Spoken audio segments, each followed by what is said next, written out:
el día que regresé al país. Lucía dejó a su esposo Jorge, gravemente enfermo y postrado en cama, para venir a verme. En el aeropuerto, sus ojos estaban húmedos.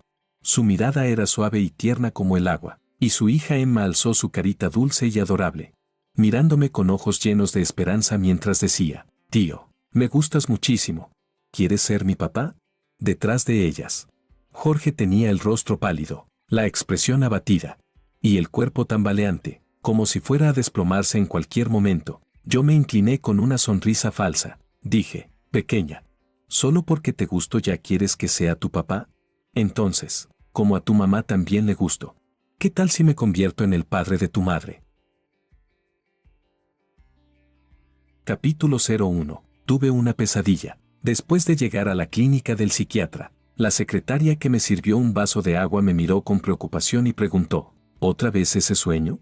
Conteniendo mis emociones, respondí con frialdad: «De verdad ya no lo soporto más». La secretaria suspiró, inquieta: «Tener este tipo de sueño todos los días no es de extrañar que recaigas en cuanto tomas la medicación». Apreté la taza de té entre las manos, bajé la cabeza y murmuré, aturdido: «Algún día los voy a matar a todos». La secretaria dio un salto del susto y se apresuró a tranquilizarme. «Señorito, por favor, cálmese». El reloj de la pared siguió marcando el tiempo durante largo rato. No fue hasta que sonó la siguiente hora que finalmente recobré la lucidez y me disculpé con la secretaria, que seguía presa del pánico. «Sufro una enfermedad mental altamente agresiva, de un tipo que los medicamentos no pueden curar. Pero en el pasado, incluso cuando tenía un episodio, rara vez quería matar a alguien. La razón por la que mi estado ha ido empeorando cada vez más, hasta el punto de desarrollar estos pensamientos, es que a partir de cierto día comencé a tener un sueño extremadamente repugnante.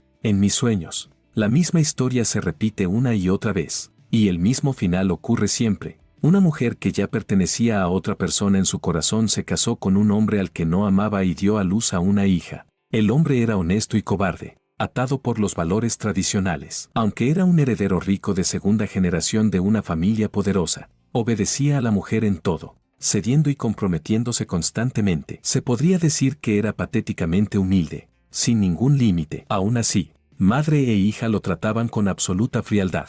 Más tarde, el príncipe azul de la mujer regresó al país. Los viejos sentimientos se reavivaron entre ellos y, bajo ese contacto constante, la hija de la mujer también se fue acercando cada vez más a ese hombre. El esposo desesperado, ya postrado en cama por la enfermedad, simplemente renunció al tratamiento y se suicidó. Solo entonces la mujer y su hija despertaron de golpe a la realidad. Resultó que aquel hombre era la persona más importante de sus vidas, y no podían soportar el dolor de perder a un esposo y a un padre. Así que esa mujer trastornada trasladó toda la culpa al príncipe azul. Se vengó de él como una loca, destruyendo a su familia y arruinando su vida, hasta que finalmente murió de forma miserable en la calle. En cuanto a ella, pareció arrepentirse durante el resto de su vida, pero en realidad desapareció de manera impecable y comenzó una vida completamente nueva. Mis sueños no dejan de repetir esta historia, y el rostro de ese príncipe azul resulta ser exactamente igual al mío. Incluso la configuración del personaje es parecida a la mía, un heredero rico de segunda generación que se fue al extranjero. Pero yo me fui al extranjero para recibir tratamiento. Cuando aún estaba en la escuela, me diagnosticaron una enfermedad mental en el sentido literal y clínico del término. Era extremadamente rara, y hasta los médicos admitían que no la comprendían del todo. Su análisis me etiquetó como un híbrido de manía, trastorno bipolar y esquizofrenia. Los síntomas específicos eran: a veces quiero volverme completamente loco y matar a todos los que me molestan. A veces quiero hacer amigos entre los pacientes y volver locos a todos los demás. Y a veces simplemente me encanta observar el espectáculo, queriendo ver cómo todo el mundo se derrumba mentalmente. Mi círculo social era pequeño, y mis padres estaban aterrados de que causara problemas si me quedaba en el país. Además, estaba harto de fingir sonrisas y seguirle el juego a esa gente de allá. Así que crucé medio planeta y fui a un lugar donde nadie me conocía. Al principio, mi estado había ido estabilizándose poco a poco, hasta que comenzaron estos sueños.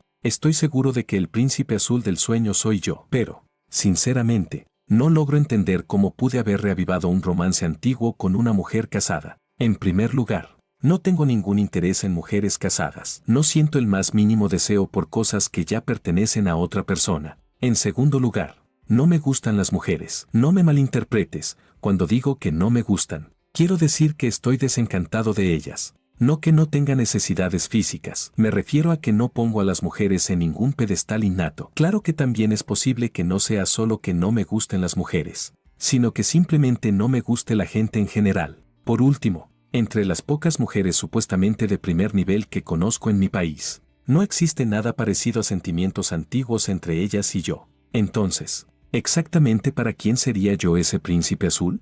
¿Para esa cazafortunas que me acosa todos los días? ¿O para esa estafadora ambiciosa de dinero a la que ridiculicé hasta que perdió completamente la cabeza? ¿O para esa chica que insistió en subirse a mi coche y terminó vomitándolo todo?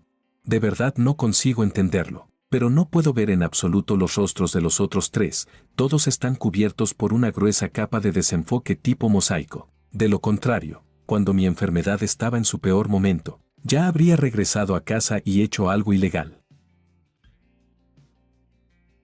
Capítulo 02. En realidad, en el país también hay algunas personas con las que me llevo bastante bien. Por ejemplo, el heredero del grupo B, Martín B, tiene una personalidad completamente distinta a la mía, sin importar cuándo o dónde. Su estado mental es siempre increíblemente estable, siempre sonríe, parece bonachón, solo que es un poco lento para reaccionar. Por ejemplo, hace una semana le dije que iba a volver al país, y una semana después me llamó por teléfono y, como si de repente se acordara de algo, dijo: yo estaba destrozando unas figuras de personajes con efecto mosaico, hechas por encargo en una fábrica, entre los ruidos de golpes y crujidos. Martín no se alteró en absoluto y dijo con toda calma: me acabo de acordar de algo. Makoto, resulta que todo el mundo ya sabe que vas a volver. En realidad, yo también he estado investigando quiénes son exactamente los 3 miembros de la familia que aparecen en mis sueños. Pero como llevo mucho tiempo en el extranjero, no estoy bien informado. Cuando les pregunté a mis padres al respecto, siempre desviaban la conversación y evitaban responder directamente. Esa misma noche descubrí que en mis cuentas de internet extranjero habían aparecido muchos registros de búsqueda extraños. Entre ellos, detalles del caso de exterminio de una familia XXXX. ¿Qué condena corresponde por asesinar a toda una familia? Análisis psicológico del asesino en un caso de exterminio familiar. ¿Qué hacer si un hijo quiere matar a alguien? Me quedé sin palabras. Al ver su preocupación evidente, y además, no carente de fundamento, no tuve fuerzas para rebatir nada. La vía de mis padres no funcionaba, así que solo pude recurrir a amigos del mismo círculo. Hasta hoy, el perezoso Martín por fin trajo noticias. Dijo lentamente: Lucía le ha dicho a otros que irá a recogerte al aeropuerto. Hizo una pausa de 10 segundos y continuó: tiene una hija, y le gustas mucho. ¿Lucía? Entrecerré los ojos, algo sorprendido. Casi ya no recordaba a esa persona. ¿No era aquella chica que había sido acosada por el matón del colegio? En aquel entonces aún estudiábamos. Después de que yo obligara a ese abusador escolar a abandonar la escuela, Lucía incluso me dio un regalo. Solo que el rostro de la chica era melancólico. Su expresión mostraba cierta autocompasión, y dijo un montón de cosas inexplicables, como que no debía acercarme a ella porque me traería mala suerte y demás. No fue hasta el final que entendí que, con esa cara tan provocadora de ganas de darle un golpe, en realidad estaba intentando darme las gracias. Justo en ese momento acababa de salir de un episodio y estaba de buen humor. Así que dije que no la había ayudado por ella. No acepté el regalo y me fui. Al fin y al cabo, a veces detesto a la gente y no quiero tener ninguna relación con personas que hablan de forma tan rara. Después de irme al extranjero, siempre hubo gente enviándome mensajes a mis cuentas. A los más insistentes los bloqueé, pero hubo alguien llamado Pasado que, aunque siempre me mandaba cosas incomprensibles, de vez en cuando me hacía gracia, un poco como la mascota electrónica que Martín me había recomendado. Por ejemplo, ella escribió: hoy fui a una subasta y vi un corazón azul del mar. Era realmente precioso. Pensé que quien me lo comprara, me casaría con él. Yo respondí: ¿qué corazón azul del mar? Suena a regalo barato. Otro ejemplo, ella escribió: qué feliz. Hoy asistí a un desfile de moda y la revista de tu familia me invitó a hacer una portada. Ya lo sé. El verdadero amor es apoyar en silencio. Yo pregunté: ¿quién fue el que te invitó?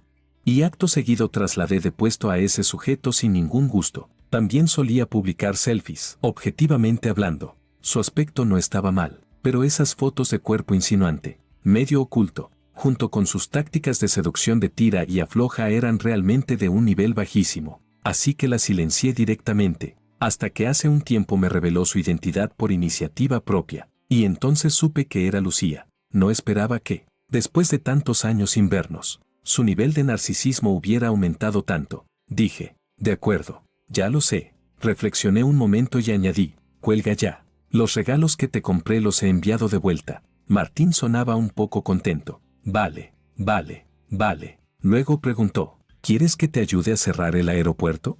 El aeropuerto es de su familia. Por supuesto que entendía lo que quería decir. Por miedo a que ocurriera un incidente sangriento, me ayudaría a destruir pruebas de antemano. La verdad es que sí se me había pasado por la cabeza la idea de darle una paliza a alguien nada más verlo, pero ahora tenía otro pensamiento. Dije, no hace falta, últimamente no me gusta pelear ni matar. Capítulo 03. El avión llegó puntualmente al aeropuerto. Lucía, a quien no veía desde hacía muchos años, vestía un conjunto blanco de estilo Chanel y sostenía de la mano a una niña pequeña que se le parecía bastante en los rasgos. Esperándome, con una mirada casual, noté que no muy lejos detrás de ellas la seguía un hombre de aspecto demacrado.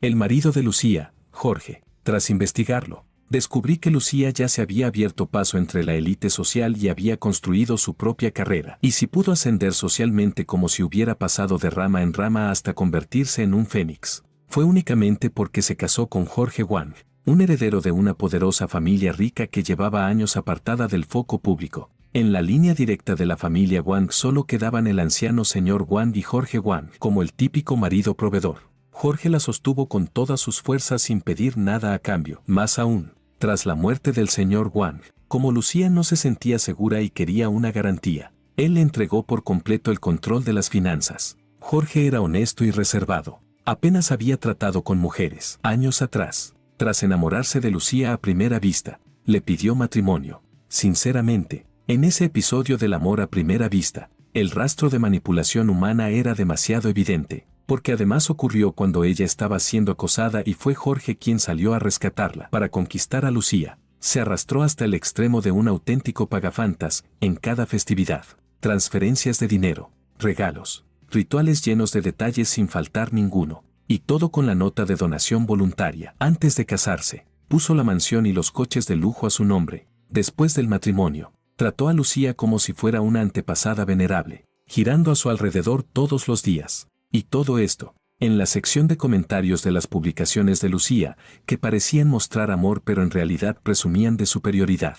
Era evaluado por otras mujeres como el estándar de un buen hombre, la conciencia que un hombre de verdad debería tener. Por supuesto, no faltaban algunos buenos hombres que secundaban diciendo que el sentido de que un hombre gane dinero es gastarlo en su esposa. Lucía y Emma debían de haber venido a escondidas de Jorge. Ellas no parecían percatarse en absoluto del torpe seguimiento de Jorge. Aun siendo una persona tan evidente, por fin desperté un poco de interés. Así que cambié de opinión, ajusté mi expresión y avancé sonriendo hacia ellas. Lucía ya había dicho que vendría a verme. En ese momento alzó la mirada y, con una ternura acuosa en los ojos, dijo, «¿Cuánto tiempo sin vernos?» Y su hija, no sabía qué cosas habría absorbido por ósmosis de una madre así, aunque era la primera vez que me veía. No dejaba de acercarse a mí, llamándome con voz suave tío. Tras un rato de saludos aburridos, Emma tomó una de mis manos y con la otra la de Lucía. Alzó la cabeza y me sonrió. «Tío, me gustas mucho. ¿Quieres ser mi papá?» Las buenas amigas que habían venido con Lucía se guiñaron los ojos entre ellas y empujaron con el codo el brazo de Lucía. Me quedé en silencio medio segundo, mirando con absoluta confusión a esa niña que parecía inofensiva, sintiendo a la vez una especie de extraña identificación con alguien de mi misma patología y un asco comparable a tragarse una mosca. En ese instante, Jorge dio unos pasos tambaleantes, con una expresión de profunda tristeza, como si fuera a caer al suelo en cualquier momento, y yo también reaccioné por fin, reprimiendo la ira que me subía con violencia. Tal vez haya quienes discutan si la naturaleza humana al nacer es buena o mala, pero en mi opinión, la naturaleza inicial del ser humano, y todas las conductas que de ella se derivan, no son más que hechos. El bien y el mal son criterios de juicio creados por los humanos a posteriori, y antes de ser juzgados. Los hechos solo son hechos, así que Emma pudiera decir algo así no tenía nada que ver con su naturaleza, solo podía ser resultado de que su madre se lo hubiera enseñado día tras día. de forma imperceptible. Por eso mantuve la sonrisa, bajé la cabeza y, con voz suave, dije, pequeña, si a ti te gusto, entonces yo tendría que ser tu papá. Fingiendo pensarlo medio segundo, curvé los labios y añadí en voz baja, entonces, si a tu mamá le gusto yo, ¿tendría que convertirme en el padre de tu mamá?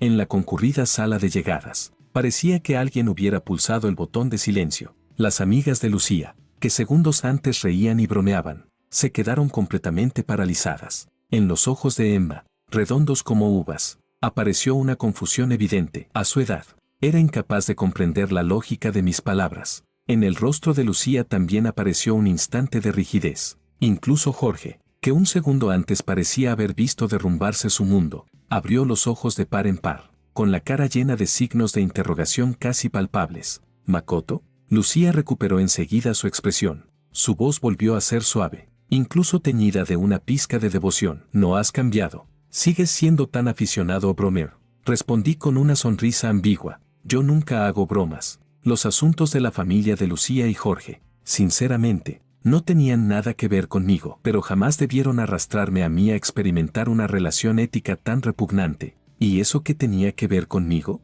¿Acaso por los sentimientos ridículos de Lucía y su basura de carácter yo debía convertirme en el invasor de su familia deformada y cargar con el papel de villano masculino malvado?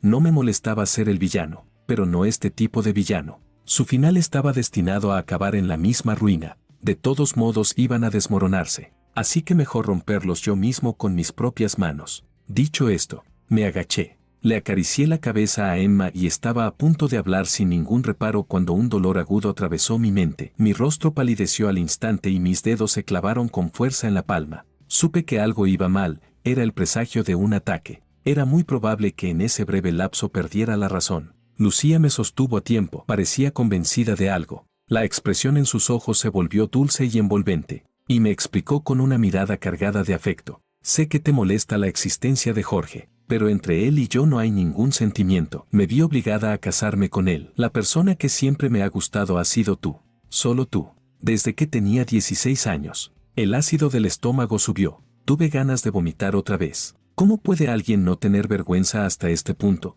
¿Qué significa eso de verse obligada? ¿Le pusieron un cuchillo en el cuello? Claramente se casó por dinero, y aún así se presenta como una víctima, fingiendo lástima, maquillando su pasado vergonzoso como si hubiera sido una imposición. ¡Qué descaro!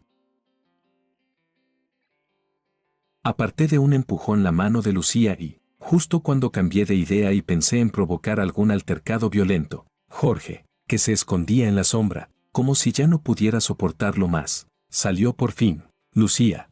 Debería haber sido un rugido de furia, pero sonó como si ya no le quedara ninguna fuerza, apenas un hilo de voz. Con los ojos enrojecidos, miró a Lucía, que, salvo un leve sobresalto, no mostraba ninguna otra emoción, y dijo, entre risa y llanto, ¿no vas a explicarme nada? Sin embargo, al segundo siguiente, Lucía respondió, ¿te atreves a seguirme? Me quedé sin palabras. Lucía lo interrogó con frialdad y, tras una pausa, añadió con el mismo tono helado, Makoto es un compañero de estudios con el que siempre he tenido muy buena relación. Ha regresado al país y hemos venido a recogerlo, justamente porque temía que te hicieras ideas raras. No te lo dije. La pequeña Emma también frunció el ceño. En su voz infantil había un claro reproche. Papá, ¿cómo puedes espiar a mamá? Los labios de Jorge se movieron, pero no logró decir ni una sola palabra. Todo su rostro estaba cubierto de un gris mortecino. Ya era demasiado. ¡Qué escena tan absurda! Lucía dijo con impaciencia, nunca me gustaste. Fuiste tú quien insistió en perseguirme. Durante tantos años hemos mantenido una convivencia respetuosa. Ya te he dado suficiente cara. Con expresión gélida y tono irritado, añadió, soy una persona independiente. No tienes derecho a entrometerte en mis asuntos ni a cuestionarme. Claro, ese tipo de mujer es así. Cuando no tiene dinero dice no me importa el dinero. Solo tú, cuando ya lo tiene, naturalmente piensa no me falta dinero. ¿Para qué te necesito? Al terminar, su mano se acercó poco a poco a mí, intentando engancharse de mi brazo. La aparté de un manotazo. Las sienes me latían con violencia. El dolor era insoportable, y solo pude exprimir una palabra de entre los dientes. ¡Lárgate! Lucía parecía no haber oído con claridad.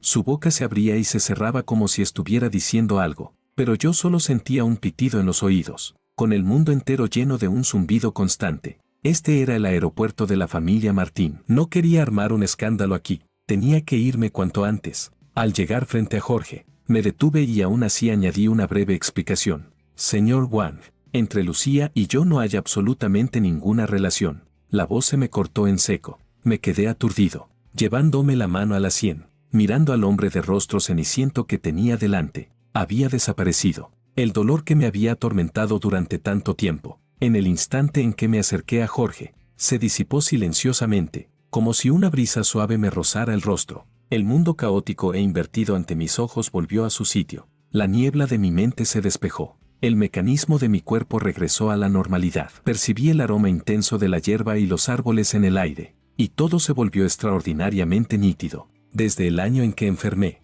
nunca dejé de estar sumido en ese dolor insoportable. Solo variaba en intensidad. Después de irme al extranjero, esa sensación se redujo al mínimo, pero aún así seguía sintiéndome un enfermo. Aún así, siempre me sentía solo. Mi familia y mis amigos estaban aquí. No podía exigirles que todos se mudaran al extranjero conmigo, así que cuando pensé en regresar, ya estaba preparado para soportar el dolor. Hasta este instante, una sensación maravillosa, como si me arrancaran el hueso enfermo y la medicina hiciera efecto de inmediato, como si por fin me hubiera convertido en una persona normal. No podía convencerme de que una coincidencia así no tuviera nada que ver con Jorge. Cambié la manera de mirarlo y, con sorpresa, descubrí que en sus ojos no había rencor alguno al mirarme. Parecía no desahogar su enojo conmigo por el comportamiento de Lucía. Dije, Jorge, mucho gusto. Me quité los guantes de cuero, empujé ligeramente mis gafas y extendí la mano. Me llamo Makoto Ito.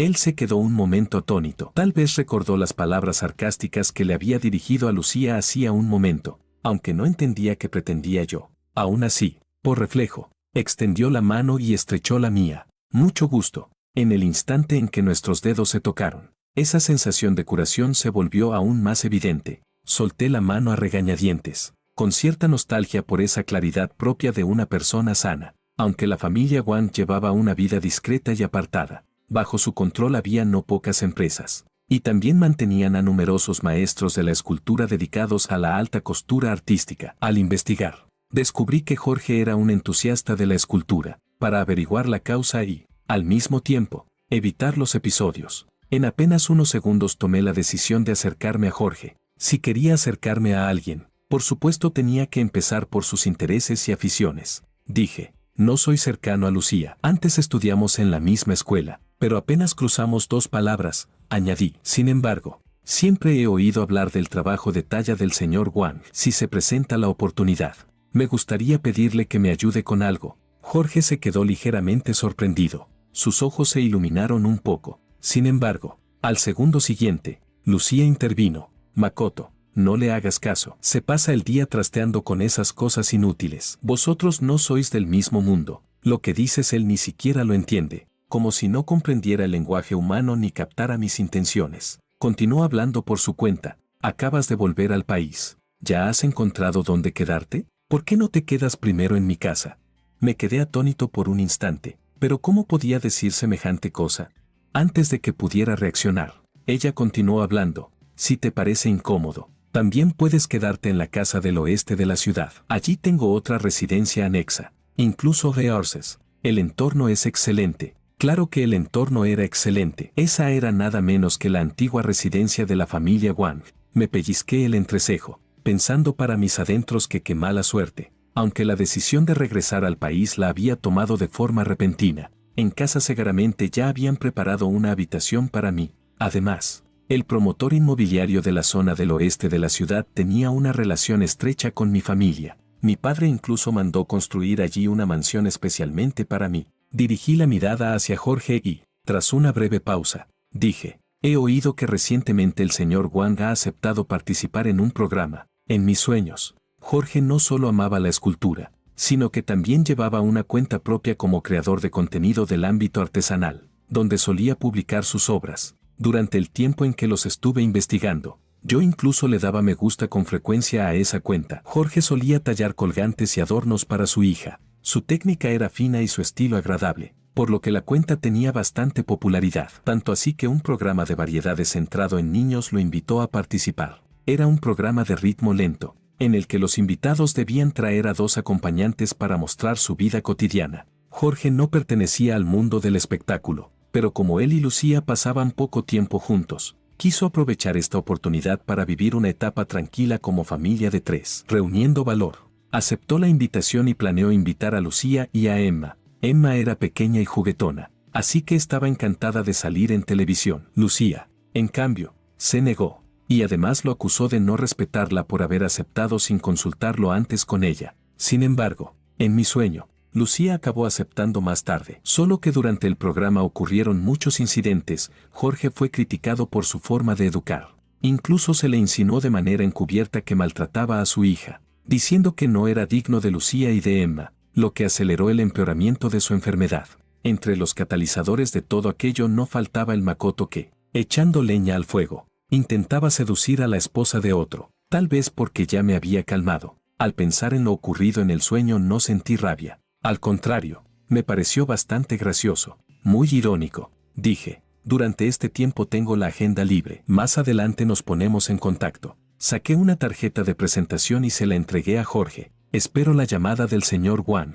Aquello ya era una insinuación descarada. Antes de irme, aún le acaricié la cabeza a Emma, con un tono cargado de significado. Dije, ¿no decías que te gustó mucho, pequeña? Curvé los labios en una sonrisa. Créeme, tu opinión va a cambiar. Capítulo 04. Jorge, efectivamente, se puso en contacto conmigo, tal vez por curiosidad hacia el príncipe azul de su esposa, tal vez por insistencia de Lucía, o tal vez porque, como mostraba mi investigación, realmente no tenía amigos. En cualquier caso, terminé convirtiéndome en la persona a la que invitó a aparecer. Lucía también me envió un mensaje. Decía, Makoto, sé que quieres desarrollar una relación con Emma. Te esperaré. Joder.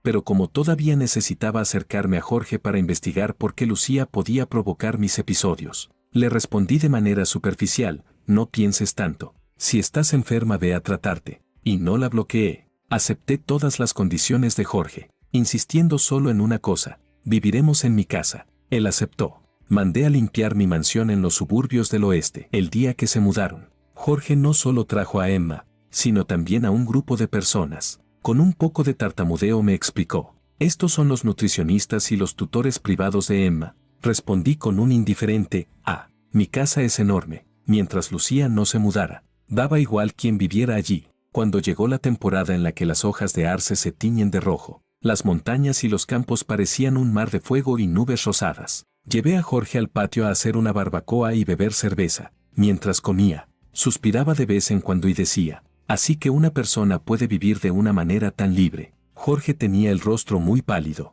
pero bajo el reflejo del bosque de arces parecía haber recuperado algo de color. Emma, evidentemente, también adoraba el lugar. Dijo, tío, tu casa es enorme, mucho más grande que la mía. Luego añadió en voz baja, también es más grande que el piso en el que mamá quería que vivieras. Después de decirlo, me miró sin ninguna carga emocional, sin darse cuenta de que esas palabras podían herir a su padre. Jorge, en cambio, solo esbozó una sonrisa amarga. Me giré, miré a Emma con una media sonrisa y le pregunté, ¿tu madre quiere darme una casa para vivir? ¿Con qué derecho? Emma se quedó confundida.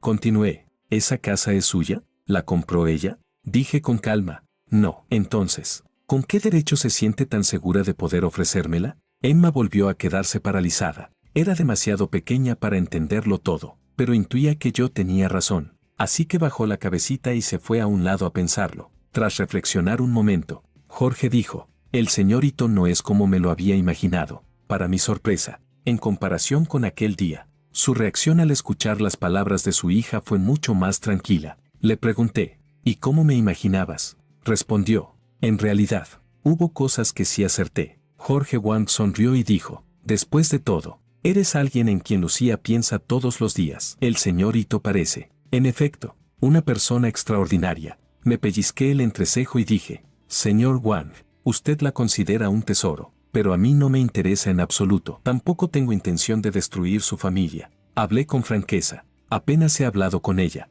No la contacté después de volver al país. Todo esto ha sido una obra montada por ella misma. Después de decirlo, me arrepentí un poco. Desde que empecé a sufrir los episodios, había vivido demasiado a mi antojo y ya había olvidado cómo comunicarse con la gente de manera normal. Claro que, en el fondo, era porque no soportaba su comportamiento sin límites de pagafantas. Justo cuando iba a suavizar mis palabras, vi a Jorge negar con la cabeza y sonreír con incomodidad.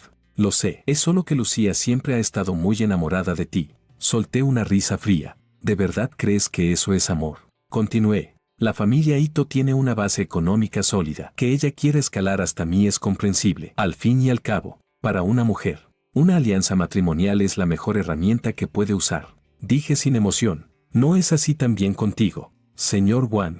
Jorge pareció recibir el golpe de una campana gigantesca. Me miró atónito. Mis palabras no eran incorrectas. El supuesto amor de Lucía quizá no fuera más que el lujoso abrigo con el que un egoísta se disfraza, mientras por dentro está infestado de piojos repugnantes. Poder pisar a la familia Wang y escalar paso a paso, ¿cómo iba a no haber intereses detrás de todo lo que hizo?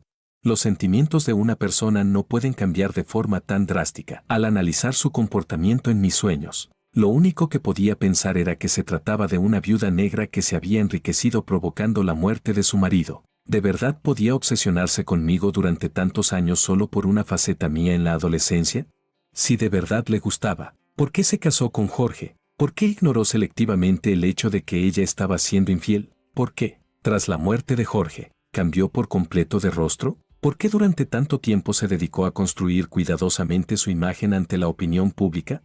¿Por qué, después de conseguir con éxito las fortunas de la familia Wang y de la familia Ito, pudo aparentar un dolor eterno y, aún así, poseer cientos de miles de millones en activos y morir tranquilamente de vieja?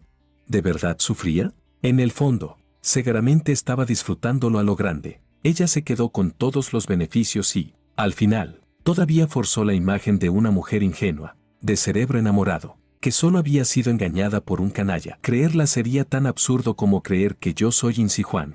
Dije entonces, pero yo soy diferente. Cambié de tono y continué. La familia Wang no aporta ningún beneficio a la mía, y la familia Ito no necesita depender de nadie. Así que, si me interesa el señor Wang, es únicamente porque me interesa el señor Wang como persona. Las pupilas de Jorge Wang se dilataron de golpe. Se quedó completamente paralizado en el sitio. ¿Cómo decirlo? Jorge era realmente demasiado extraño. En circunstancias normales, ¿qué hombre soportaría una humillación tan grande sin explotar? Pero él lo aguantaba todo. Se tragaba los dientes rotos junto con la sangre, sin mostrar ni la más mínima sangre en las venas. Por ejemplo, debería haberme tenido hostilidad, pero no solo no intentó pelear conmigo, ni siquiera se enfadó. Al contrario, seguía charlando y riendo conmigo, hasta el punto de hacerme dudar de si no tendría algún tipo de fetiche de cornudo. Lo que menos podía entender era que una familia como los Wang, prácticamente al borde del colapso y sostenida únicamente por el anciano Wang, no podía permitirse ningún tipo de desgaste interno. Jorge, como último heredero de la familia Wang, en teoría debería haber sido formado desde hace tiempo como alguien capaz de sostenerlo todo por sí mismo, sin dejarse arrastrar por los sentimientos. Entonces, ¿por qué era tan blando, hasta el punto de acabar quitándose la vida por una mujer? El pensamiento de una persona suele corresponderse con su trayectoria de crecimiento, pero todo lo que hizo el anciano Wang no encajaba con la lógica que debería haber tenido. Era como si, en cuanto aparecía Lucía, la línea narrativa del mundo se viera forzada a desviarse hacia una dirección incontrolable. Sinceramente, antes no creía en demonios ni en espíritus, pero cuanto más crecía, más sentía que yo y todos los que me rodeaban estábamos dentro de una gran representación teatral, marionetas cuyos hilos emocionales eran manipulados a voluntad. Había tantas cosas que no tenían sentido, y parecía que solo yo las veía como algo extraño. Cuando enfermaba y caía en ese estado carente de toda razón, sentía que no era yo el que estaba loco, sino el mundo entero, que todos estaban locos. Yo nunca pensé que tuviera una enfermedad. Entonces, Jorge, ¿qué papel eres tú en todo esto? Capítulo 05. Acomodé las habitaciones de Jorge y Emma justo al lado de la mía. Esa noche, yo, que siempre estaba acosado por pesadillas, dormí excepcionalmente bien. Antes no necesitaba poner alarma, como dormía mal. En cuanto empezaba a clarear el día ya me despertaba, pero esta vez, No fue hasta que el equipo de grabación del programa llegó y llamó a la puerta que me desperté. Una parte de las empresas del grupo Ito está bajo mi gestión y, además, suelo aceptar entrevistas. Así que no me incomoda aparecer en cámara. Los herederos de grandes familias somos así, en mayor o menor medida. Somos medio figuras públicas. El desayuno de abajo ya estaba listo, delicado, saludable, claramente preparado siguiendo proporciones nutricionales óptimas. No lo había hecho la tía de nuestra casa. Debía de ser gente que Jorge había traído. Yo como de forma bastante sencilla en el extranjero y no suelo ver desayunos tan abundantes. Así que sin ningún miramiento arrastré una silla y empecé a comer. Entonces vi a Emma con mala cara, removiendo distraída la comida del plato, sin nada de apetito. A su lado había una criada que, con expresión dubitativa, dijo: «Señorita, coma al menos un poco, todo esto lo mandó preparar el señor especialmente para usted». No sé por qué tocó una fibra sensible en Emma, empujó el plato y gritó: «No voy a comer». Luego caminó hasta mi lado. Me miró con ojitos suplicantes y dijo sin filtro alguno: «Tío, quiero comer esas hamburguesas y patatas fritas, las de las fotos tuyas que mamá me enseñó». Me quedé quieto, en el sueño. Efectivamente, había pasado algo así. Las fotos que Lucía le enseñó eran aquellas en las que la prensa extranjera me había captado devorando comida rápida sin ningún decoro. Después, cuando la llevé a comer comida basura y a divertirse en el parque de atracciones, ella empezó a pensar que su padre, tan rígido y aburrido, era horrible, y que yo era mucho mejor que él. A mí también me gustan las hamburguesas y las patatas fritas, pero eso no significa que desprecie la comida sana y fresca. Uno no debería descargar su enfado sobre un niño cuya visión del mundo aún no se ha formado. Es tan pequeña que todavía está muy lejos de quedar marcada para siempre. Pero al segundo siguiente, Emma. Jorge frunció el ceño y la miró con seriedad. «No puedes comer esas cosas». Yo, en cambio, le hice un gesto con la mano y le pregunté a Emma: «Emma, ¿por qué no le preguntas a tu papá si él ha comido esas cosas alguna vez?» Emma miró a Jorge con desconcierto, arrugó su pequeña nariz, como si fuera a reprocharle algo, pero al final olvidó qué iba a decir. Jorge negó con la cabeza hacia mí. La cámara se enfocó en mi rostro, como si quisiera grabar todo aquel pequeño drama. Gracias a Jorge, mi estado de ánimo estaba inusualmente tranquilo. Incluso al mirar ahora a Emma, podía mantener la calma. Sonreí y dije con parsimonia: «Tu papá es una persona algo torpe y poco expresiva. Además, es la primera vez que es padre. Hay muchas cosas que tampoco entiende. Solo puede imitar la imagen del padre que tiene en su cabeza. Él también creció desde tu edad. Así que cree que tú debes crecer de la misma manera que él creció. Por eso dice las cosas de forma autoritaria, sin explicar los motivos. Solo te dice si puedes o no puedes, pero su intención es buena. Simplemente piensa que esas cosas no son saludables y que no son adecuadas para tu edad. Por eso no te deja comerlas. Ha contratado especialmente a gente para prepararte desayunos nutritivos. No lo hace para ponerte las cosas difíciles. Cree que así es lo mejor para ti». Volví a sonreír y añadí: «Cuando nosotros, los chicos, éramos pequeños, ¿quién nos explicaba nada? ¿No obedeces?». De no obedecer a obedecer solo hacía falta un segundo. Continué: «Quizá él se haya quedado anclado en el pasado». Di un sorbo a mi café y miré a Jorge. Los padres que aman a sus hijos planean pensando en el largo plazo. Pero ¿quién puede afirmar rotundamente que el beneficio a largo plazo siempre es superior al deseo a corto plazo? Comerlo una vez de vez en cuando, ¿qué tiene de malo? Me detuve un momento y seguí: «Emma, ¿no quieres convertirte en una adulta de confianza? He oído que antes, en el jardín de infancia, incluso enseñabas a tus compañeros a hacer figuras de papel. Entonces, ¿por qué no puedes tener un poco más de paciencia con tu papá y enseñarle tú también?». Emma inclinó la cabeza y murmuró para sí: «Papá tampoco ha comido alitas de pollo ni hamburguesas». Jorge asintió: «Así es». Emma volvió a preguntar: «¿Papá siempre me controla porque él también creció así?». «Sí». Emma dijo entonces: «¿Entonces el papá de papá era muy estricto?». Los dedos de Jorge temblaron ligeramente. Con voz áspera, respondió: «No, era el abuelo de papá». Capítulo 06. Que Jorge no supiera educar a un hijo no era nada sorprendente. Al fin y al cabo, en la sociedad tradicional, lo que se inculca a los hombres es, sobre todo, la responsabilidad y la obligación. Como padres no pueden ser débiles ni mostrar fragilidad. Deben reprimir sus emociones y convertirse en el pilar que sostiene a la familia. Así, los hombres tienden cada vez más a formarse como proveedores de sus esposas y proveedores del hogar. En contraste, Las expectativas tradicionales hacia las mujeres ya se han derrumbado por completo. Lucía no necesitaba convertirse en una esposa virtuosa ni en una buena madre, porque eso sería algo altruista, una renuncia al yo. Y puesto que es así, ella solo siente que nunca ha tomado lo suficiente ni con la suficiente dureza, convencida de que todo lo que obtiene lo gana por su propia capacidad.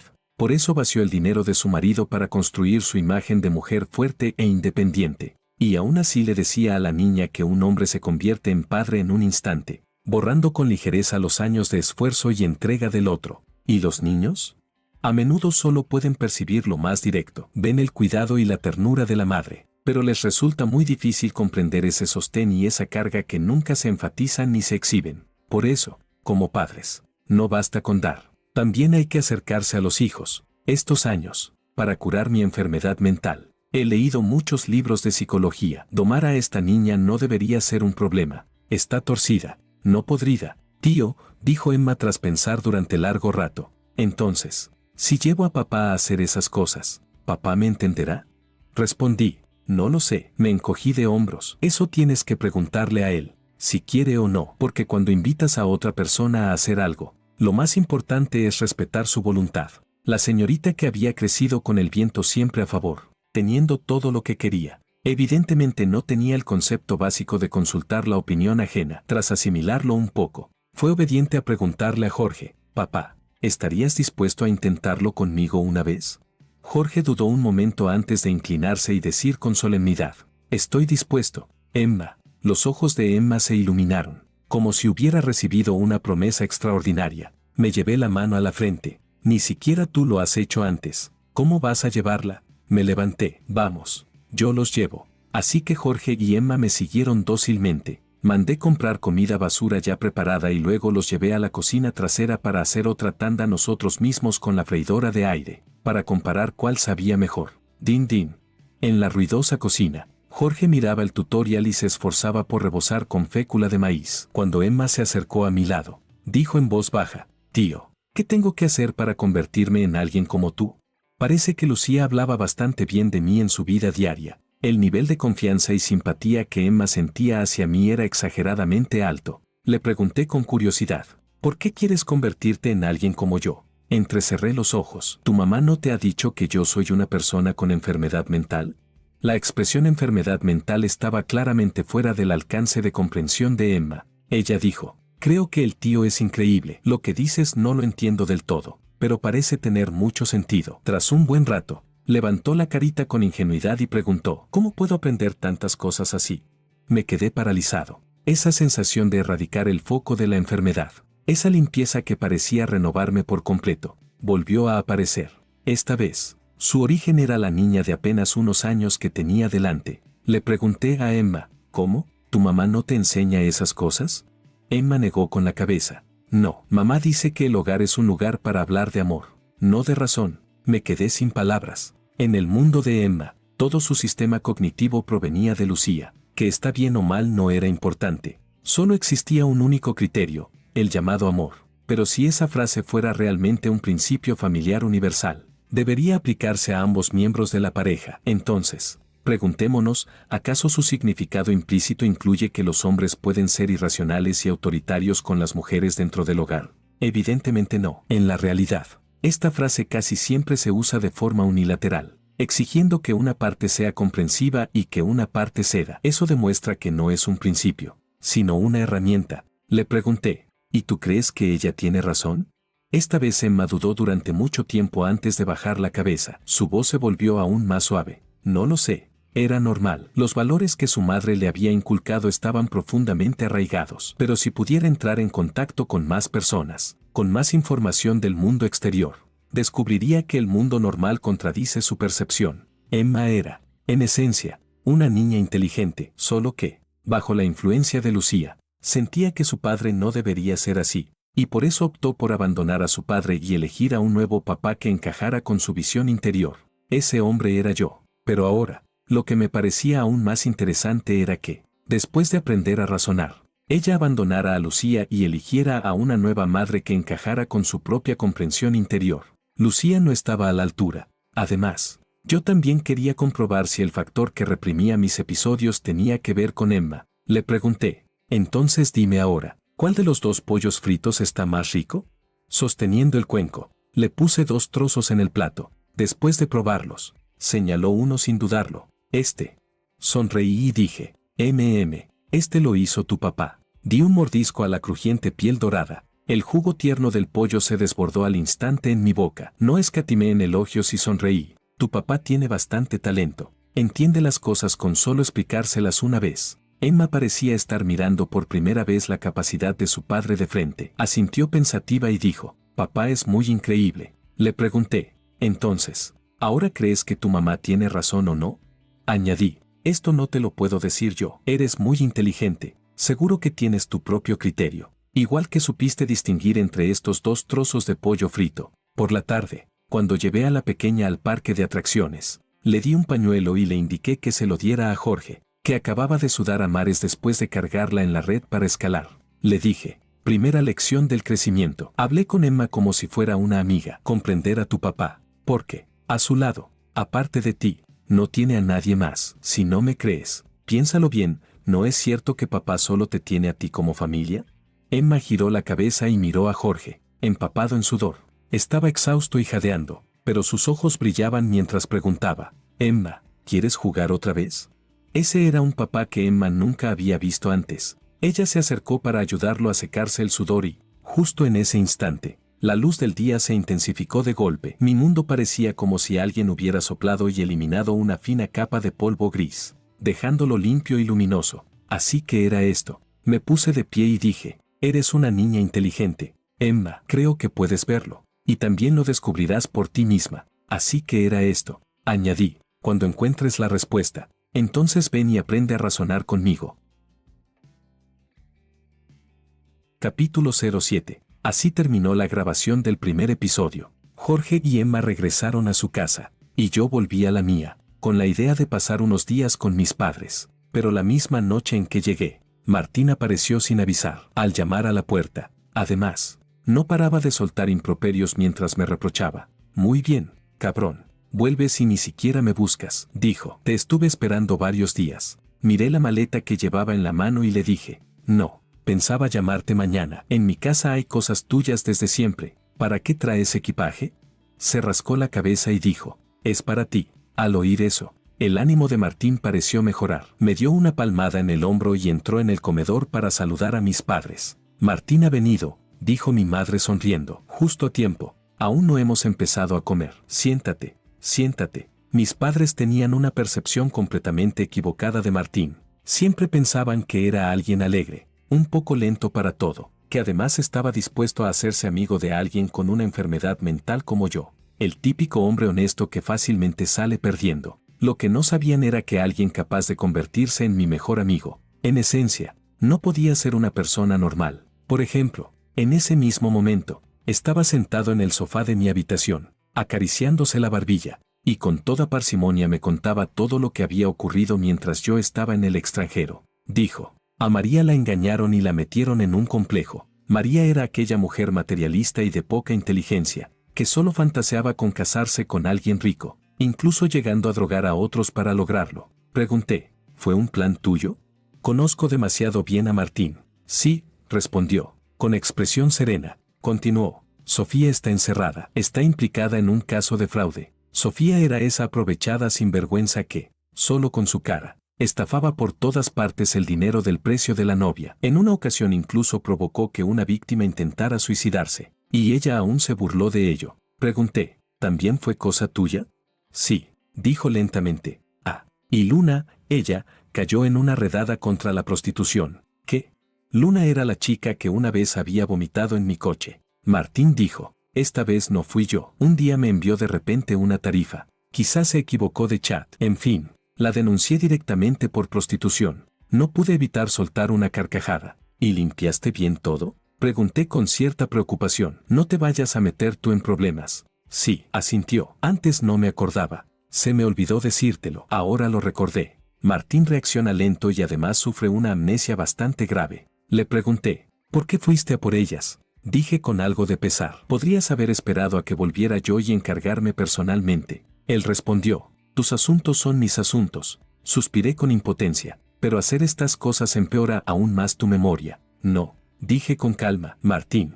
Esta vez que he vuelto al país, mi enfermedad ha mejorado bastante, pero también he descubierto muchas cosas. Frunció el ceño y me interrumpió de inmediato. Makoto, no estás enfermo. Su voz era baja, firme y segura, disipando el escalofrío que empezaba a surgir en mi interior tras atisbar la verdad.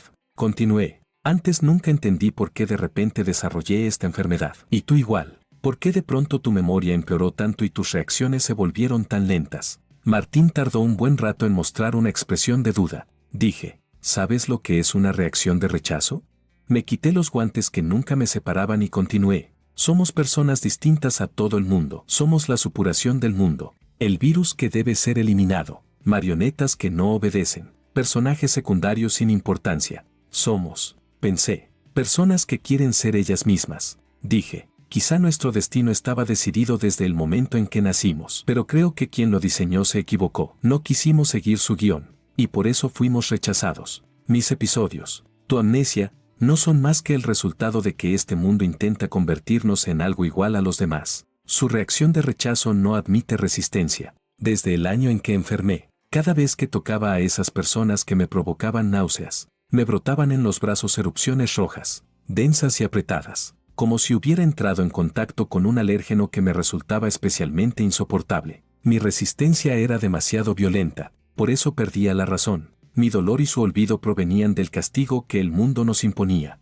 Dije, Martín, toda historia tiene un protagonista, y en la historia que nos toca vivir, los protagonistas son todos personas que conocemos. Por eso las detestamos, y por eso, cuando actuamos contra ellas, nuestra enfermedad se agrava cada vez más. Así que me alejé, me fui al extranjero, y poco a poco mejoré bastante, hasta el día en que la trama principal comenzó oficialmente. Martín me miró fijamente, atónito, con la expresión completamente vacía. Abrió la boca, pero no fue capaz de decir nada. Sin embargo, al segundo siguiente, de esos ojos que no parpadeaban, cayó una lágrima. Cayó así, sin ningún gesto, sin emoción aparente. Era la lágrima que derramaba el actor atrapado bajo un papel estereotipado, llorando por sí mismo. Dije, pero ya he encontrado una manera. Le di una palmada en el hombro y, con una risa fría, añadí, las historias se pueden cambiar. Si el protagonista pierde su calificación, entonces apoyamos a un segundo protagonista y corregimos el mundo entero. Pareció reaccionar por fin. ¿Jorge?, preguntó. Era imposible que Martín recordara de pronto tantas cosas. Igual que era imposible que yo me curara de repente. La única variable en todo esto era Jorge, ese hombre único, plano, casi sin profundidad alguna. Parecía existir solo para resaltar lo despreciable que era Lucía, pero yo no entendía por qué. En una historia así, se tenía que retratar al hombre como alguien tan cobarde e inútil. Claramente era una historia sobre una mujer ruin, pero el hombre jamás se atrevía a decirle una sola palabra firme, mucho menos a enfrentarse a ella. En lugar de eso, la complacía sin límites, cedía una y otra vez, para recibir a cambio decepciones cada vez mayores, usando su supuesta devoción solo para conmoverse a sí mismo. Dije, tenemos que ayudarlo, Martín. Esto también es ayudarnos a nosotros mismos. Éramos amigos desde hacía casi 20 años. Él nunca me preguntaba por qué, y nunca dudaba de mí. Tal vez nuestro destino ya tenía un final escrito. Tal vez desde el momento en que nacimos, estuvimos destinados a ser compañeros de batalla, luchando hombro con hombro. De pronto, Martín estiró la mano y sujetó la mía con fuerza, igual que aquella primera vez en la escuela, cuando yo enfermé, rechazando que nadie se me acercara, pero aferrándome únicamente a su mano. Siempre habíamos sido así, existencias acostumbradas a apoyarse mutuamente. Sin dudarlo, dijo, de acuerdo.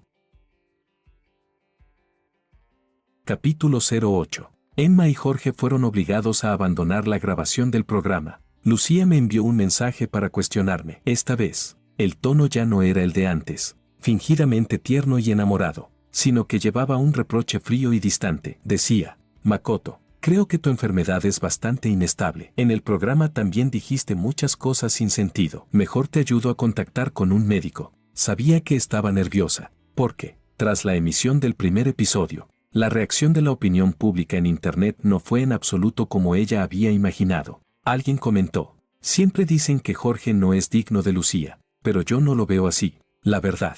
Otro dijo, sí, Antes Lucía decía que su marido trataba muy mal a su hija. Yo incluso pensé que era de esos que prefieren a los hijos varones. También hubo quien escribió: yo hace tiempo que sentía que algo no cuadraba. Ella, de forma directa o indirecta, siempre decía que Jorge vivía de ella, pero cuando presumía de su amor, ¿no decía ella misma que Jorge le había entregado todo el patrimonio familiar? Casas, coches. ¿De verdad nunca les pareció raro un discurso tan contradictorio? Alguien más añadió: todos los días hablándole mal del padre a la niña, y luego diciendo que la relación entre padre e hija es mala. Sí, claro que es mala. En cuanto a por qué es mala, eso mejor no lo preguntes. Y también, ¿de qué va Lucía? Ni siquiera se presenta en el programa. Si normalmente es la que más disfruta salir en cámara, ahora desaparece cómodamente, bien escondida. Ese tipo de comentarios, aunque envueltos en bromas, estaban cargados de un descontento muy real. Lo que yo no sabía era que, cuando Lucía volvió a compararme con él en casa, recriminándole una vez más todos sus defectos, Jorge, de forma poco habitual, se puso serio, frunció el ceño y dijo con frialdad: ¿y tú qué te crees que eres? ¿Tan extraordinaria? ¿Todavía fantaseas con que un director general millonario se enamore de una mujer divorciada con hijos como tú? Vete a mear y mírate al espejo. ¿Crees que estás a la altura? Para sorpresa de todos, incluso Emma, la hija que siempre había sido obediente con ella, se puso del lado de Jorge, con un tono que no parecía propio de una niña. La reprendió: mamá, decir eso de papá está mal. El marido que había sido humilde y sumiso durante media vida la humilló por primera vez con palabras. La hija que siempre había estado de su lado empezó a mostrar un cambio extraño. El hombre al que ella amaba no sentía ningún interés por ella y, además, la trataba con sarcasmo y desprecio. En Internet, la opinión pública negativa se multiplicaba sin cesar. Todo le salía mal. Todo se desviaba por completo del rumbo que ella había imaginado. Lucía ya no fue capaz de enfrentarme con calma. Esta vez, la bloqueé sin pensarlo 2 veces. Sin embargo, algo me resultaba extraño. Jorge llevaba ya 3 días sin contactarme por iniciativa propia. A los mensajes que yo le enviaba respondía con educación, pero cuando le pregunté por el motivo de haber abandonado el programa, dijo que estaba muy ocupado con el trabajo y que, por el momento, no podía verme. Justo cuando ya planeaba ir a visitarlo, un visitante inesperado llegó a mi casa. Ese día llovía a cántaros. Emma, empapada de pies a cabeza, llamó sola a la puerta de mi casa. Tenía la ropa manchada de sangre, como si se hubiera caído. La rodilla estaba herida y en el rostro tenía algunas raspaduras. Temblaba de frío. En el instante en que me vio, los ojos de Emma se llenaron de lágrimas. Con la voz entrecortada, dijo: tío, salva a papá. Después de llevarla dentro, darle una ducha caliente y pedir que le prepararan una infusión de jengibre, le pedí que me contara qué había pasado. Sus pequeñas manos estaban fuertemente entrelazadas, y su emoción era intensa. Dijo: papá, después de comer la comida que hizo mamá, me sobresalté, pero por suerte continuó. Se desmayó. Luego mamá mandó a gente para encerrarlo. No puedo ver a papá. Le rogué a la niñera, al chofer, al mayordomo, pero nadie me hizo caso. No podía oír la voz de su padre ni verlo. Estaba encerrado en una habitación con llave. Cada día, a horas fijas, personas con batas blancas subían a ponerle inyecciones, y los mensajes del móvil los respondía siempre Lucía. Como Emma causó alboroto en casa, Lucía simplemente la envió a la escuela como interna. Emma se escapó aprovechando la siesta del mediodía en el colegio. No encontraba a nadie que pudiera ayudarla, hasta que se acordó de mí. Dije: lo entiendo. Bajé la mirada y añadí con voz firme: ahora mismo voy a rescatar a tu papá. Todo el patrimonio de la familia Wan ya había caído en manos de Lucía. El único familiar que Jorge tenía en el mundo había fallecido hacía tiempo, y Lucía aún ostentaba la identidad de esposa legal. Para ella, hacer pequeños movimientos turbios era demasiado fácil. Para no alertarla, llamé a la escuela de Emma para pedir permiso y le pedí que se quedara tranquila en casa, sin salir. Justo antes de irme, me llamó: Ito, tío, ¿qué pasa?, pregunté. Ella dijo: la pregunta que me hiciste la última vez, creo que ya sé la respuesta. Emma continuó: no le pregunté a mamá, fui a preguntarle a la maestra. Creo que hice muchas cosas mal, e hice que papá se sintiera muy triste. Le pregunté: ¿y tu maestra te enseñó que reconocer los errores y corregirlos es la mayor de las virtudes? Sí, la maestra me enseñó muchas cosas. Su voz infantil estaba cargada de sollozos. Que mamá piense en otro hombre está mal. Que mamá encierre a papá también está mal. Ella no tiene razón. Por eso no habla de razón. Dije: entonces, Emma Wang, Ya tienes la capacidad de distinguir entre el bien y el mal. Me agaché y le acaricié la cabeza. Eres muy inteligente. Ella me preguntó. Ito, tío, ¿por qué me llamas por mi nombre completo? Respondí, porque, en mi corazón, sé que siempre vas a crecer. Capítulo 09. Al principio no pensé que Lucía llegaría a ese extremo. De verdad era lo suficientemente arrogante. A diferencia de ella, yo siempre he respetado la ley. No podía irrumpir por la fuerza en su casa. Tenía que pensar en otra manera. Martín me transmitió a tiempo una información crucial. Me dijo, Makoto, Lucía ha contactado con un psiquiatra extranjero. Vaciló un momento. Si sale el informe de evaluación. Me quedé atónito por un instante y luego solté una risa fría. Así que de ahí había sacado la inspiración. Jorge, por supuesto, no tenía ninguna enfermedad mental. Simplemente Lucía quería que la tuviera. Falsificar un informe de diagnóstico psiquiátrico era demasiado fácil. Una vez hecho público, sin nadie de la familia Wang que pudiera intervenir, Lucía se convertiría en la única tutora legal de Jorge Wang. Podría controlar a voluntad todos los bienes matrimoniales y privarlo de todos los derechos básicos como persona sana. Tal vez incluso podría ganarse una buena reputación alegando que cuida con dedicación a su marido enfermo. Para entonces, yo sería quien realmente no podría volver a ver a Jorge, mucho menos ayudarlo. Apreté los dientes. ¡Qué mujer tan venenosa! Martín estaba algo ansioso. Makoto Ito, ¿qué hacemos ahora?, preguntó. ¿Quieres que mi familia vaya directamente a rodearlos? Respondí. No actúes precipitadamente. La familia Ito ya le ha puesto mucha presión a Lucía en el ámbito empresarial. Hice una pausa y continué. Ahora tenemos que buscar algo. ¿Buscar qué?, preguntó. No creo que el viejo Wang no haya dejado unas bajo la manga para Jorge Wang, dije. Incluso si estaba controlado por la voluntad del mundo, con toda probabilidad. Igual que nosotros. Tuvo al menos un instante de lucidez. Martín guardó silencio unos segundos. Entiendo. Investigaré los antiguos archivos del grupo Wang y su equipo original. Si el viejo Wang dejó algo para Jorge, ¿dónde lo habría puesto? Tras pensarlo un poco, dije, tengo que ir al cementerio donde está enterrado el viejo Wang. De acuerdo. La lluvia torrencial seguía cayendo. El cielo estaba cubierto por una neblina espesa. Sabía en qué cementerio estaba enterrado el viejo Wang, pero no conocía la ubicación exacta. Así que empecé a buscar fila por fila. A mitad de camino me encontré con una mujer de mediana edad que estaba limpiando. Parecía ser la cuidadora del cementerio. Me llamó. ¿A quién buscas? Respondí. A Aiden. Ella parecía estar muy familiarizada con ese nombre. Se quedó quieta. Me examinó de arriba abajo y, tras un buen rato, preguntó. ¿Qué eres tú para él? ¿Cómo te llamas? Y además, no es un día de conmemoración. ¿A qué vienes a buscarlo? Dije. Soy amigo de su nieto. No conocía los antecedentes de esa mujer. En teoría no debería haber sido tan explícito. Sin embargo, impulsado por algo inexplicable, saqué mi documento de identidad y se lo entregué. Me llamo Makoto. He venido a... ¿Qué excusa debía inventar? Guardé silencio unos segundos y finalmente dije, he venido a ayudar a Jorge. Una frase sin pies ni cabeza, pero la mujer también guardó silencio. Sacó un papel del bolsillo, dejó la escoba, se puso unas gafas y comenzó a comparar cuidadosamente los pequeños caracteres impresos, como si estuviera verificando algo. Solo le eché un vistazo y vi que, en la primera línea, aparecía claramente el nombre de Lucía. No la interrumpí. Miró durante muchísimo tiempo, hasta que por fin, como aliviada, dijo, «De verdad no está, ya decía yo que mi memoria aún funciona bien». Dicho esto, sin explicarme nada, se dio la vuelta y se marchó, dejándome solo una frase, «Sígueme». Caminamos hasta el vestíbulo del cementerio. De entre aquellos cajones densamente alineados, abrió con precisión uno de ellos y me entregó una pequeña caja fuerte. Ella dijo, «Esto es lo que estás buscando». Soltó un largo suspiro. Han pasado tantos años, por fin puedo entregarlo. Sostuve aquella pequeña caja fuerte y no pude evitar preguntar,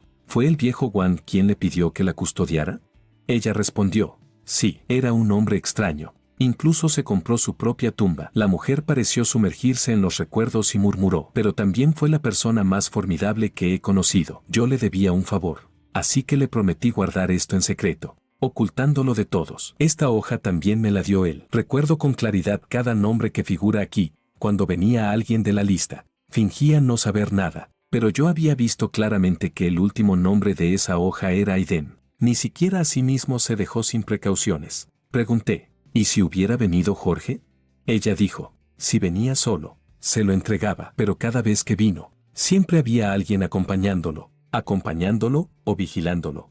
Un escalofrío recorrió todo el cuerpo. Bajé la mirada hacia la caja y dije, lo entiendo. Ella añadió, no sé la contraseña. Solo quien pueda abrirla tiene derecho a llevársela. Asentí y, casi sin dudarlo, introduje una serie de números. ¿Desde cuándo se dio cuenta el viejo Wang de que algo no estaba bien?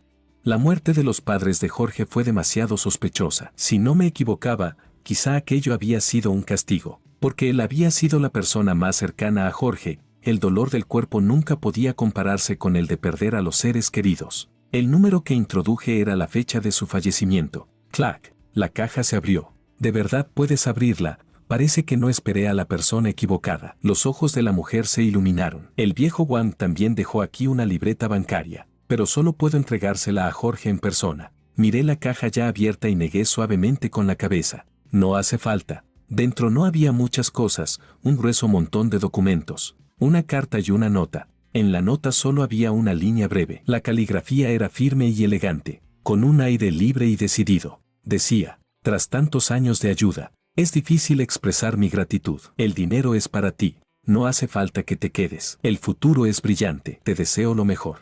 No había firma ni nombre, pero yo sabía perfectamente a quién iba dirigida. Se la entregué a la cuidadora del cementerio. Cerré la caja y me di la vuelta para marcharme. Ella se quedó inmóvil. Luego, desde lo más profundo de su garganta, se escapó un sollozo ahogado, pero yo ya no pude ver su rostro cubierto de lágrimas. Capítulo 10. Residencia de la familia Wang. Makoto. No esperaba que vinieras a verme. Lucía sostenía una copa de vino tinto y me miraba con una falsa ternura. Lo sabía. Tú también sientes algo por mí. Martín, sentado a mi lado, no pudo evitar soltar una leve risa burlona. Yo solo alcé la vista hacia el segundo piso, cuyas puertas estaban bien cerradas. ¿Dónde está Jorge?, pregunté. Ella respondió, él, un enfermo inútil. Lucía frunció el ceño con desprecio. Otra vez hospitalizado. Dije, no hace falta que actúes conmigo. Sonreí sin sonreír. Hoy he venido a que me entregues a la persona. Lucía entrecerró ligeramente los ojos. El dolor punzante en mi cabeza aparecía y desaparecía. Arrojé un grueso fajo de documentos sobre la mesa. Esto, dije, son pruebas de que en el pasado te apropiaste ilegalmente de bienes de la empresa. Tiré otro fajo. Estos son los antiguos estados financieros de tu compañía. La evasión fiscal es bastante grave. Otro más. Esto acredita que Jorge figura como accionista del grupo Orange. Otro. Esto es el contrato de transferencia faltante de la familia Wang. No encontraste este documento. Así que Jorge Wang sigue siendo el cabeza de la familia Wang. El último fajo. Y esto, dije, son los certificados médicos de Jorge desde la infancia hasta hoy. Con certificación oficial, inteligencia normal, salud mental intacta. El informe psiquiátrico que planeas emitir queda ridículamente falso frente a este nivel de pruebas. ¿No lo esperabas? Ese médico de cabecera que os hacía revisiones cada año, siempre subía todo esto al sistema. Martín empujó tranquilamente un USB hacia el centro de la mesa. Aquí tienes, continué, las pruebas de que contrataste a gente para secuestrar a Jorge, fotos, grabaciones, registros de transferencias. El rostro de Lucía se volvía cada vez más pálido con cada documento que aparecía, cada vez más desagradable. Clavó la mirada en todo lo que había sobre la mesa y gritó. ¿Cómo es posible que tengáis estas cosas? Son falsas, fabricadas. Me encogí de hombros. Si son reales o no, tú lo sabes mejor que nadie. Golpeé suavemente la mesa, ignorando el dolor cada vez más intenso en mi cabeza. También habrás adivinado quién preparó todo esto para ti, ¿verdad? ¿No llevabas años buscándolo? Su expresión cambió de golpe, pero enseguida pareció calmarse. Resopló con desdén y dijo, ¿y qué? ¿Acaso mi empresa no sigue siendo la empresa de Jorge? Ese muerto de hambre pagafantas estaría encantado de cargar con la culpa por mí. ¿Vais a mandar a Jorge a la cárcel? Además, estas cosas del pasado, aunque no fueron muy bonitas, ahora somos felices. Mientras mi marido no tenga objeciones, todo esto se considera inválido. A la policía tampoco le interesan los asuntos domésticos. Él me ama hasta el extremo, mucho más de lo que vosotros imagináis. Tras decir eso, dio 2 palmadas. Que salga mi marido. La puerta se abrió. Jorge bajó las escaleras, despeinado, con el rostro demacrado. Miró a Martín y a mí. Sus ojos, como agua estancada, se movieron apenas un instante antes de volver a quedar vacíos. «¿Lucía?», murmuró. Lucía frunció los labios y dijo con voz dulce, cariño. Estos días ya hemos aclarado todos nuestros malentendidos. Se aferró a su brazo y se pegó a él con intimidad. No hagas caso a estos locos sin importancia. A partir de ahora, solo estaremos nosotros tres, viviendo bien como una familia. Sí. Jorge estaba aturdido, pero la miró fijamente y, tras un largo rato, mostró una sonrisa boba, profundamente feliz. Loco, loco, loco, loco. Yo no estoy loco, no estoy loco, no estoy loco. No estoy loco. Los locos son ellos, no yo. Los locos son ellos, no yo. Los locos son ellos, no yo. Maldita sí, maldita sí, maldita sea. Que se mueran todos, que se mueran todos. El mundo se invertía. Una oleada de náuseas violentas arrasó con mí ya inestablemente. Mi visión se tiñó de rojo. Me tapé los oídos intentando bloquear esos ruidos extraños, hasta que un par de manos me sujetaron y me obligaron a enderezarme. Makoto. No estás loco, era la voz de Martín. Reacciona. Soltó mis hombros, sacó una carta de mi bolsillo y rompió el sobre sin dudarlo. Empezó a leer en voz alta. Mi nieto Jorge, cuando veas esta carta, espero que estés bien. Cuando leas estas líneas, probablemente yo ya lleve muchos años muerto. ¿Qué estación será ahora donde tú estás? Si es invierno, abrígate bien. De pequeño siempre eras inquieto, corrías descalzo por la nieve en pleno temporal. Y tu abuelo iba detrás persiguiéndote, con miedo de que te cayeras o te hicieras daño. Deseo que abras esta carta, pero también deseo que nunca tengas que abrirla, porque, si vienes solo a verme, entonces debes de estar muy, muy solo. Y seguramente te habrás topado con esos problemas que yo ya había imaginado, por eso me echaste de menos. Y yo también te echo mucho de menos. El dolor empezó a disiparse. Levanté la vista y vi que en los ojos de Jorge había aparecido una luz nueva. Se quedó mirando fijamente la carta en manos de Martín, atónito. Lucía frunció el ceño y se lanzó a arrebatársela, gritando, ¿qué mierda es esa? Avancé de golpe y le solté una bofetada sonora. Luego le di un par más y la tiré al suelo, dejándola inconsciente por el momento, para que no estorbara. Martín actuó como si no hubiera visto nada. Siguió leyendo, quizá porque me he hecho viejo y estoy a punto de morir. Por fin he tenido un periodo de lucidez. Jorge, ¿sabes una cosa? Cada día del pasado he estado espiando mis pecados. Todos estos años he sentido que vivía en una confusión constante. Cuando eras pequeño, no te enseñé a comportarte como persona. Cuando creciste un poco, no te enseñé a ser fuerte. Cuando creciste aún más, me impacienté y quise enseñarte directamente a heredar la empresa y entonces fui castigado. Siento que fue un castigo. Jorge. Como si existiera una fuerza extraña que quisiera convertirte en alguien dócil, cobarde, sin criterio propio. Esa fuerza usó la llamada responsabilidad y el sacrificio para aprisionar mi educación hacia ti. Yo era la marioneta, cuanto más me resistía, menos libertad tenía. Por eso olvidaba constantemente qué debía hacer, qué quería hacer. Creo que eso fue el castigo. Tus padres murieron el día después de que te llevara por primera vez a la empresa. Me he arrepentido cada día. He vivido aterrorizado. Maté a mi propio hijo y a mi nuera, y aún iba a acabar matándote a ti, pero aún así quería preguntarle al cielo, ¿por qué? ¿Por qué tenía que ser precisamente tú? El día que trajiste a Lucía a verme, me di cuenta con horror de que quizá ella era la persona predestinada, pero su naturaleza, quise reprenderte, quise echarla, y desde ese instante, intenté rebelarme y volví a perderme a mí mismo. Jorge, aún recuerdo que, sin saber ni sentir nada, le extendí un cheque como regalo de presentación. Incluso te dije que, como hombre, debías protegerla bien, que jamás la trataras mal, y apoyé tu propuesta de entregarle el control financiero. No pude liberarme. En aquel momento yo no era más que un cascarón vacío. Pero ¿cómo podía confiar sin motivo en una extraña? La empresa es el fruto del esfuerzo acumulado durante 3 generaciones de la familia Wang. Tras un largo silencio, continuó leyendo. He vuelto a fracasar. Por suerte, ya estoy a punto de morir. Antes de morir tuve este breve periodo de lucidez. Miré tus ojos. En ese momento eras feliz. Lucía te dio una hija, pero ¿eso fue porque la familia Wang aún tenía algún valor que ella pudiera aprovechar? Sé que amas mucho a Lucía, pero tu abuelo no se atreve a pensar si ese amor está controlado o si nace realmente de tu propia voluntad. Ya no sirvo de nada, pero te he dejado algo suficiente para que puedas escapar. Si algún día ella te traiciona, si algún día despiertas y quieres marcharte, si algún día haces amigos dispuestos a ayudarte, entonces vendrás a verme. El abuelo ya no puede cuidarte. Pero, Jorge, lo único que deseo es que te conviertas en la persona que tú quieras ser. en toda mi vida. Martín estaba leyendo Asaltos. Al llegar ahí, se detuvo. Su voz tembló ligeramente, cerró las hojas y no continuó con el resto. Entre aquel grueso montón de papel había muchas fotografías. Aún quedaban restos de un tono rojizo, como si alguien hubiera escrito lentamente mientras tosía sangre. Gota. Era una lágrima de Jorge. Sus manos temblorosas apretaban la carta con fuerza. Tenía los dientes apretados y los hombros sacudidos, como si algo estuviera a punto de romper el encierro. Al segundo siguiente, crack.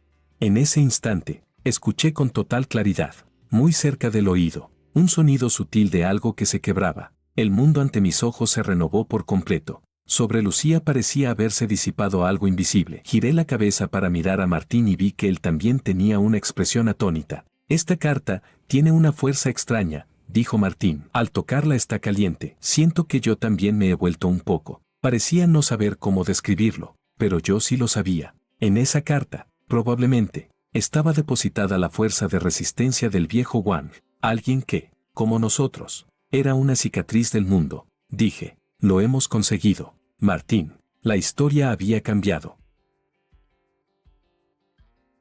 Capítulo 11. Con pruebas irrefutables de años de delitos. Lucía fue finalmente enviada a prisión. El día del juicio, Jorge, como demandante, vestía un traje impecable y presentó con orden la denuncia y las pruebas. Martín y yo estábamos sentados entre el público. A nuestro lado Emma, con un vestido nuevo. Ella nos susurró, papá se ve tan guapo. Martín también me susurró a mí. Entonces, ¿eso significa que en el futuro ya no podrá opositar a funcionario? Me quedé sin palabras, pero Emma lo oyó. Se giró hacia nosotros y dijo muy seria, mamá hizo muchas cosas malas y tiene que ser castigada. Yo antes también hice muchas cosas malas, así que también debería recibir castigo. Después de decirlo, su expresión se volvió un poco complicada. Le pregunté, ¿qué pasa? Infló las mejillas y dijo, mamá sigue siendo mamá, pero si ya no quiero a esta mamá, ¿eso significa que no tengo razón? Martín respondió con total seriedad, con las personas hay que razonar. Lucía no cuenta mucho como persona, así que no hace falta. No pude evitar soltar una risa incluso en un momento tan solemne. Emma abrió los ojos brillantes y preguntó, ¿entonces puedo no quererla? Parpadeó, pensó un poco y dijo, hizo demasiadas cosas malas, y además fue ella la primera que no me quiso. Dije con calma, eso tienes que preguntárselo a tu papá. Y te enseño la segunda lección, cuando no sabes cómo decidir algo, pregúntale a tu papá. Ella asintió obediente. Últimamente, Jorge se había hecho cargo del negocio familiar y estaba desbordado. Por suerte, Martín y yo le echábamos una mano, y no nos ayudaba gratis, además de repartir acciones. Nos regaló a cada uno una escultura de madera. Las había tallado él mismo. Había retomado ese oficio hacía poco, pero ya había conocido a varios maestros y empezaba a tener cierta reputación. Yo no entendía mucho de tallado, pero a mi padre se le iluminaron los ojos. Las colocó en el vestíbulo y aseguró, con total convicción, que eran obras de un gran maestro y que en el futuro se revalorizarían. Emma persiguió a su padre para seguir preguntándole si podían no tener mamá. No sé qué hablaron, pero de repente se giró hacia Martín y hacia mí, y en su carita delicada apareció una expresión de pura alegría. Después del juicio, fuimos a la nueva casa de Jorge. Ese día el cocinero estaba de descanso, así que cenamos barbacoa. Esta vez la hizo Jorge. Emma estaba en cuclillas lavando verduras con mucha seriedad. Yo hice un gesto con el dedo y ella corrió hacia mí. Le pregunté, ¿qué te dijo tu papá? Respondió, papá dijo que piensa invertir en grabar un programa. Para entonces, cada grupo tendrá 4 invitados y así podrán grabarnos a los 4. Martín, mordiendo una manzana, dijo, no te estamos preguntando eso. Queremos saber, ¿te dio respuesta a aquella pregunta? Emma inclinó la cabeza. Sí, dijo. Papá dijo que no pasa nada si no tengo mamá, porque en el futuro tendré 3 papás. Joder, me quedé congelado. Dije, reconocerme como padrino está bien, pero a Martín tienes que llamarlo hermano mayor. Martín asintió, y al cabo de un rato reaccionó y me gritó, esta noche no bebas, tú te sientas en la mesa de los niños. El cielo, al salir del juzgado, estaba gris y cubierto, pero caminábamos rápido, avanzando a contracorriente entre la multitud, dejando atrás las nubes pesadas, hasta llegar por fin a un camino bañado por el sol.